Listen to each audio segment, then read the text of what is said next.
I got a brand new jump pack here. This is a good size one from JF.EGWO. Had to make sure I get that spelled right. They sent this to me for an honest review. Let's pull it out of the box and take a look at it. Now, full disclaimer, they did send this to me for an honest review. Let's take a look at it and see what we've got.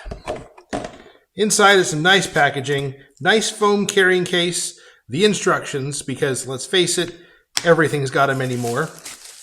The jump pack itself, which is actually pretty big. Let's see, what does that measure out at? It's about 9 inches long, about 4 inches wide, and about 2 inches thick. So it's a good sized jump pack as far as jump packs go. I've got a couple that are much smaller than this. Comes with its nice little carrying bag, which is actually pretty big for what it is. More foam packing, and at the bottom, you've got all of the clips and clamps and all that good stuff. So it's got a nice set of alligator clamps. Easy push pin connector. Surprisingly, for a lot of jump packs like this, the wire isn't that big. They're claiming 8 gauge wire there, but it's got some pretty heavy insulation. Looks like you got the power supply to be able to do 12 volts out, like with a cigarette lighter, or power source as they're called today. Comes with its own charging brick, USB-C cable on both sides. So it's plugged in with the included USB-C charger over there, and you can see it's got the Speed++, and it looks like it's charging at a rate of 21 watts. It's already up to 86% battery.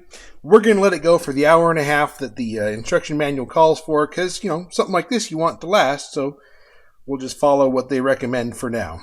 So we're going to let this go, and we'll come back to it later. Battery's charged.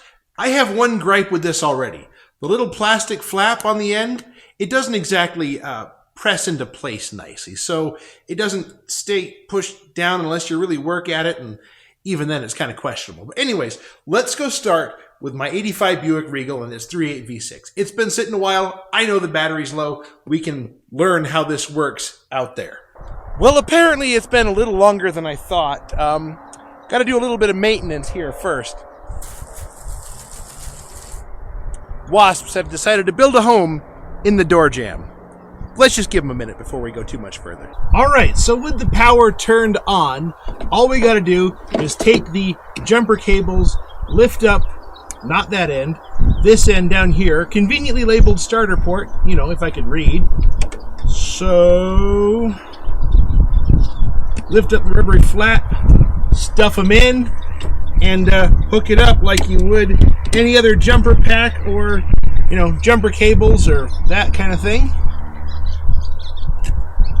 All right, it's got 2 LEDs on the side that show you in action and power, and it clicked, so that's a good sign. Let's hit the key and see if it's going to start.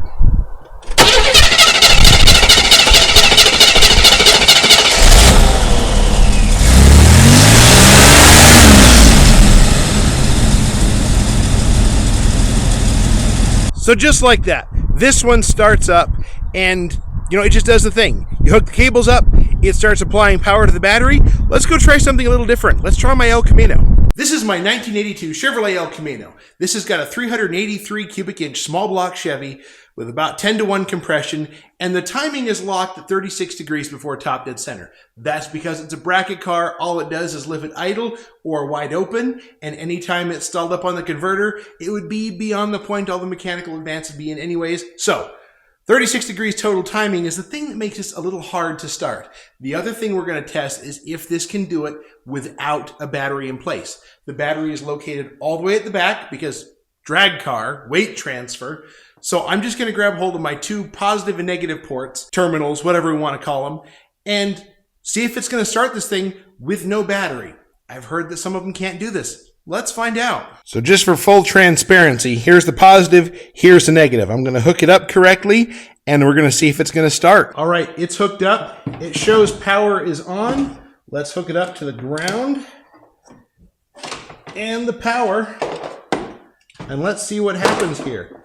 The main disconnect is off at the back, so this is purely on the power of this little guy. Let's see what happens.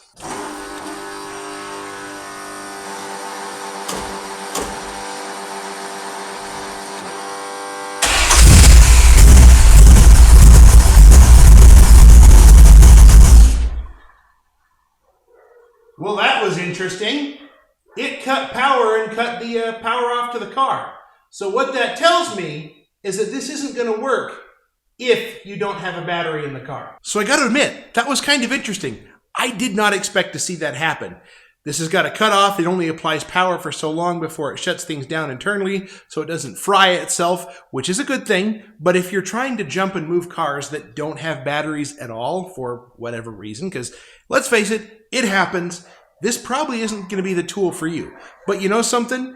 It does a pretty good job of, toss it in the back of the car when you need it. You've got a car that can maintain itself, like, with the charging system that actually is hooked up, not, disconnected like this guy is. I mean, NHRA acceptable, batteries at the back. The charging wire goes all the way to the back because I need to be able to hit the kill switch and shut the car down, which it does. But it's nice to know this can turn over that small block. It's healthy. It's still a little mild. There's way more powerful stuff out there.